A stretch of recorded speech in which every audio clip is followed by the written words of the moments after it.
Selama pandemi, masyarakat sangat merasakan dampaknya, terutama terhadap kesehatan dan ekonomi. Selama itu pula, pemerintah dengan segala daya upaya, dengan segala sumber yang ada, terus berusaha mengatasi pandemi serta mengurangi dampaknya bagi masyarakat.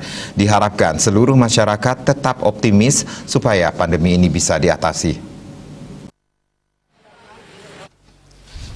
Dampak pandemi yang sangat dahsyat membuat pemerintah harus bertindak cepat dan tepat mengatur keseimbangan antara penanganan masalah kesehatan dan pemulihan ekonomi. Di sisi lain, pemerintah optimis dalam melawan pandemi COVID-19 akan semakin kuat bila masyarakat ikut berperan.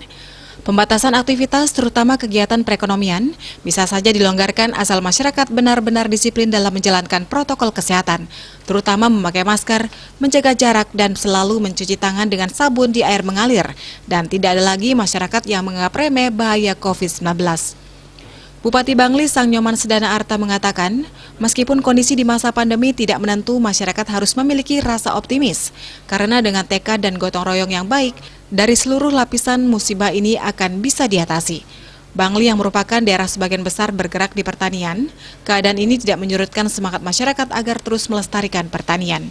Di masa sekarang, pertanian masih mampu bertahan dengan baik, sehingga mampu mendongkrak perekonomian masyarakat Bangli. Nah, mudah-mudahan kita harapkan situasi ini akan cepat berlalu, bukan hanya dari Kabupaten Bangli, tapi juga di Bali, di Indonesia, bahkan di seluruh dunia.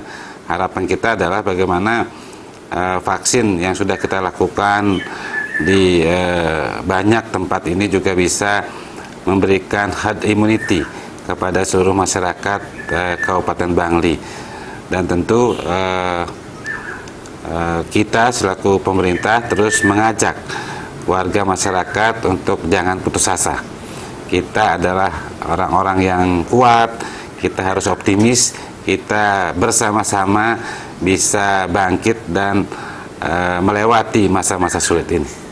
Pemerintah akan terus berusaha berbuat untuk mengatasi keadaan ini sampai vaksinasi seluruh warga divaksin. Ratna, Bali TV.